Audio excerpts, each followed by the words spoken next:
အားလုံးပဲမင်္ဂလာပါမြန်မာ Touch Academy နဲ့ပြောပြန်လဲကျေးဇူးလိုက်ပါပါဆိုတော့ကျွန်တော်တို့အရှိမာတော့ကWindows Server Series လုပ်ခဲ့တယ် S1 နဲ့ပတ်သက်တဲ့ series ကျွန်တော်လုပ်ခဲ့တယ်ပေါ့နော်ဆိုတော့ဒီတစ်ခေါက်မှာကျွန်တော်ဘာကိုလုပ်မလဲဆိုတော့Linux နဲ့ပတ်သက်တဲ့ဟာကိုကျွန်တော်တို့ဘယ်လိုသုံးလို့ရတယ်ဘာတွေသုံးလို့ရဆိုတော့ System Administration မှာနေပြီးတော့ဒီ Server ဒီ Administration မှာကိုကျွန်တော်တို့နောက်ထပ် playlist တစ်ခုကျွန်တော်ထပ်လုပ်မယ်ပေါ့နော်ဆိုတော့နံပါတ်1အနေနဲ့ကျွန်တော်တို့Ubuntu ကိုစာပြီးကျွန်တော် installation တစ်ခုကျွန်တော်လုပ်မယ်installation လုပ်ပြီးပုံမှာကျွန်တော်တို့user management တွေနောက် head desk template disk management တွေအခြားကျွန်တော်လိုအပ်မဲ့ service ပိုင်းတွေအဲဒီကိုကျွန်တော်လုပ်မှာပေါ့နော်အပြင်တချို့ဘက်မှာလုပ်ငန်းမှုမှာကျွန်တော်အသုံးများတတ်တယ် DNS server တွေ DHCP server အဲဒီအကုန်လုံးကျွန်တော်ဒီUbuntu ပေါ်မှာကျွန်တော်တင်ပြီး run ရမှာနော်ဆိုတော့ကျွန်တော်နံပါတ်1ကကျွန်တော်တို့ကပါရှိဖို့လိုလဲဆိုတော့Ubuntu image ရှိဖို့လိုတယ်ပေါ့နော်အဲ့တော့ Ubuntu download ဆိုပြီးရှာလိုက်မယ်ကျွန်တော်တို့နောက်ဆုံးထွက်ထားတာကLTS ဖြစ်တဲ့ Launcher support ပဲကျွန်တော်သုံးမယ်ပေါ့နော်အဲ့တော့ကျွန်တော်တို့download ထဲမှာ server ပေါ့နော်ကျွန်တော် server ကိုသွားမယ်22.04 LTS ကိုကျွန်တော်တို့ယူမယ်ပေါ့နော်ဒါကိုကျွန်တော်တို့သုံးမယ်အကောင့်ဆိုလို့ရှိရင်ကျွန်တော်တို့က 5 GB ရတော့ကျွန်တော်2029ခုနှစ်ကျွန်တော်သုံးလို့ရတယ်ပေါ့နော်ဆိုတော့အဲ့ဒါရပြီဒီတိုင်း download လုပ်လိုက်လို့ရှိရင်ကျွန်တော် image file တွေရလာနော် okay အဲ့ဆိုရင်ကျွန်တော်တို့ဒီမှာ installation စလုပ်မယ်ကျွန်တော်တို့ file ဒီကနေကျွန်တော် new virtual machine သွားမယ်ပေါ့နော်Linux okay ရကျွန်တော်သွင်းမှာ Linux ဘာသွင်းမှာ Ubuntu ပေါ့နော်ဒီကောင်ကိုကျွန်တော် empty လို့နာမည်ပေးလိုက်မယ်hard disk ကို Kindle server ကျွန်တော်ပေးထားမယ် okay okay အဲ့ဆိုရပြီပေါ့နော် finish လုပ်လိုက်မယ်finish လုပ်ပြီးမှအဲ့တော့ကျွန်တော် edit လုပ်ပြအောင်နော် edit လုပ်မယ် edit လုပ်ပြီးတော့ကျွန်တော်အဲ့မှာခုနကကျွန်တော်စောက်ခဲ့တဲ့ထဲမှာဒီမှာကျွန်တော် image file လာထည့်နော် UIS ဆို image ဆို browse လုပ်လိုက်မယ်တော့ကျွန်တော်ဘယ်ထဲမှာထားလဲပေါ့နော် image file ကကျွန်တော်ကဘယ်မှာထားလဲတော့မသိဘူးရှာလိုက်အောင်နော်အဲ့ထဲက Ubuntu ဆိုရင်ကျွန်တော်ဒီမှာ 22.10 ဖြစ်နေမှာရကိစ္စမရှိကျွန်တော်အဲ့ဒါကိုထည့်လိုက်နော်ဆိုတော့ LTS အနေနဲ့ launcher version ကိုတောင်းမယ်ဆိုကျွန်တော်က 22.04 LTS ထွက်ထားတာရှိရပါတော့ဆိုတော့အဲ့ဒါကျွန်တော်သုံးမယ်ဒီ network ကတော့ NAT ဖြစ်တဲ့ဟာကိုကျွန်တော်သုံးမယ် processor တွေပါဒါဒီတိုင်းပဲထားလိုက်ရ okay ဒါလည်းရပြီကျွန်တော် installation စလုပ်လို့ရတယ်နော် okay ကျွန်တော် power on လိုက်တော့မယ်နော်အဲ့တော့ဒီမှာကျွန်တော်တို့try on install Ubuntu server ဆိုကျွန်တော်တို့အဲ့ဒီဟာလေးကိုပဲဆက်လက်မှတ်ပြီး enter နှိပ်လိုက်မယ်အဲ့ဒါသူအမှစပြီး loading စလုပ်နေပြီနော်သူလိုအပ်တဲ့ဟာတွေသူစပြီး book လုပ်နေပြီ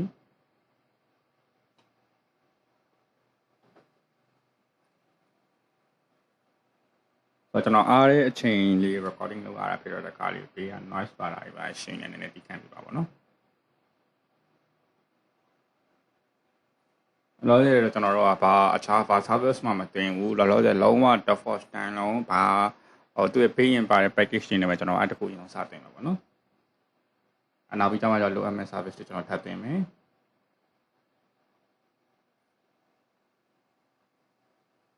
Okay အမှဆိုကျွန်တော်က language ကတော့ကျွန်တော် English ဆိုတော့ English ကိုပဲ enter လုပ်လိုက်မယ်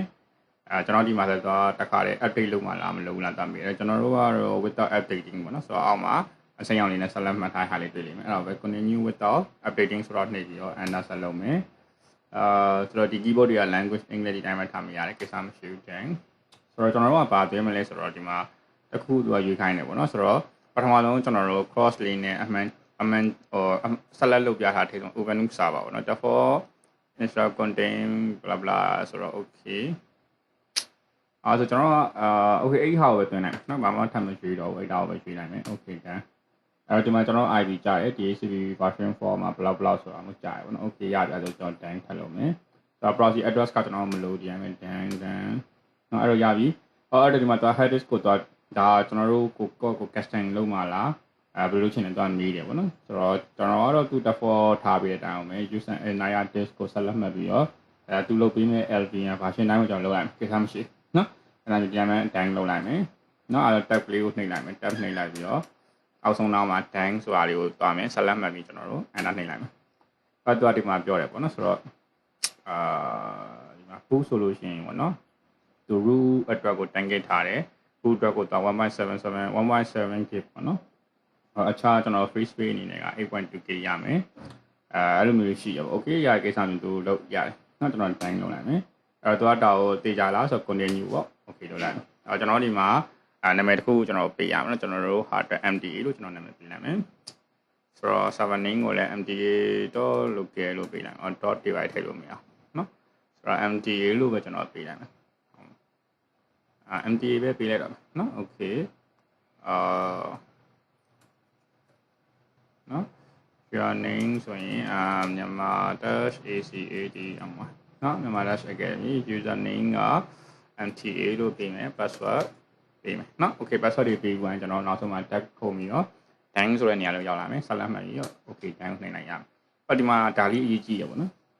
ဆိုတော့ဒီနေရာလေးမှာကျွန်တော်တို့ open SSH server ကိုတင်มาလာတဲ့သူကမေးတယ်အဲ့တော့အဲ့ဒီနေရာမှာ open SSH server ကိုကျွန်တော်ကဆက်လက်မှတ်ပြီးတော့ install မလုပ်ခဲ့ဘူးဆိုရင်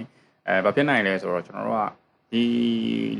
ဟိုပါဘောနော်ဒီ server ကိုကျွန်တော်တို့ SSH နဲ့လှမ်းဝင်လို့မရဘူးတက်ခါပြီးတော့မှ SSH package ကိုထပ်သွင်းအဲ့ service တွေပြန်သွင်းအဲ့လိုလုပ်ရမှာအဲ့ဒီမှာတစ်ခါရဲကျွန်တော်ဆက်လက်မှတ်လိုက်ဆက်လက်မှတ်တာရအရှင်နေဒီမှာ space လေးနှိမ့်လိုက်ရနော် space နှိမ့်လိုက်တာနဲ့ဒါ cross ပုံစံလေးနဲ့ပြပါเนาะအဲ့တော့ကျွန်တော် install open SSH server ကိုကျွန်တော်ဆက်လက်မှတ်ခဲ့မယ်ဒါပြီးရင် tab key လေးထပ်ကုန်ပြီးတော့ time ဝင်သွားမယ် okay အော်ဒီမှာဆိုလို့ရှိရင်သူကထပ်မီးရမှာအခြားဘာညာတွေထပ်ရှိနိုင်တယ်ပေါ့နော်အဲ့တော့ကျွန်တော်တို့လောဆယ်မသိဘူးနောက်ပိုင်းကျမှကျွန်တော်တို့ဒီ Linux series ပြီးတိုင်းကျွန်တော်အရင်လုပ်ပေးမယ်လို့ပြောခဲ့ပြီးမလုပ်ဖြစ် PC မလုပ်ဖြစ်လိုက်တယ်ပေါ့နော် software ကအကြောင်းကျွန်တော်ထပ်လုပ်မယ်အဲအကြောင်းကျွန်တော် Docker ဘယ်လို installation လုပ်လဲဘာညာကျွန်တော်ဆက်သွားเนาะလောဆယ်ဆိုအခြားဘာမှမသိတော့ဒီကမဲ့ tab ခုံပြီးတိုင်း okay သူတစ်ခါစ installation လုပ်နေပြီပေါ့နော်ဒါဒီမှာသူ installation လုပ်မယ် installation လုပ်ပြီးသွားလို့ရှိရင်ကျွန်တော်တို့installer image ကိုဖြုတ်ခိုင်းပြီးတော့ကျွန်တော်တို့ restart ချခိုင်းပါနော်အားပြီးပြန်တက်လိုက်ရင်ကျွန်တော်သုံးရမယ်နော် okay အဲ့တော့လောဆယ်ဒီနေရာလေးမှာတော့ကျွန်တော်ခဏစောင့်ရမယ်ပေါ့နော်ဒါသူသွင်းနေလိမ့်မယ်သူသွင်းနေတဲ့အချိန်မှာကျွန်တော်ရိုင်းကိုလို့ထိုင်ကြည့်နေရမယ်တူတူကျွန်တော်ဒါကိုခဏ pause ထားလိုက်ပေါ့နော် okay အဲ့တော့ဒီမှာသူ installation လုပ်တာပြီးသွားပြီပေါ့နော်ပြီးသွားဆိုတော့ကျွန်တော်တို့ဒါလေးကို reboot now လုပ်လိုက်မယ်နော်tab ခုံလိုက်မယ် reboot now အဲ့ဒါသူ reboot ချပါနော်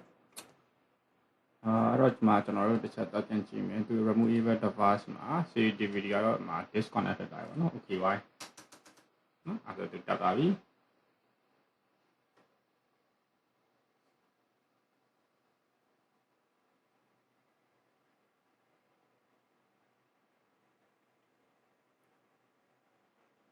ဒါဆိုလို့ရှိရင်တော့ဒါကျွန်တော်တို့အခုဒါ Ubuntu server ကိုဒါကျွန်တော်တို့အောင်မြင်တင်ပြီးသားပြီပေါ့နော်အခုဒါဆို Ubuntu server လေးတက်လာပြီအဲ့တော့ကျွန်တော်တို့ login ဝင်လိုက်မယ်MTA username password ဝင်လိုက်เนาะအဲ့ဒါဆိုကျွန်တော်ဒီမှာsuccessfully login ဖြစ်သွားပြီเนาะအဲ့တော့ကျွန်တော်တို့ပြီးလို့ရှိရင်နောက်တစ်ပိုင်းကျတော့မှပဲကျွန်တော်တို့အခြားuser management တွေ group management တွေ file permission အကြောင်းတွေpermission management တွေနဲ့ပတ်သက်ကြအောင်နောက်မှကျွန်တော် detail နောက်အပိုင်းမှာထပ်ပြောမယ်ပေါ့เนาะဆိုတော့အားလုံးကျေးဇူးတင်ပါတယ်ဆိုတော့နောက်ပိုင်းမှာကျွန်တော်ပြန်တွေ့ကြပါမယ်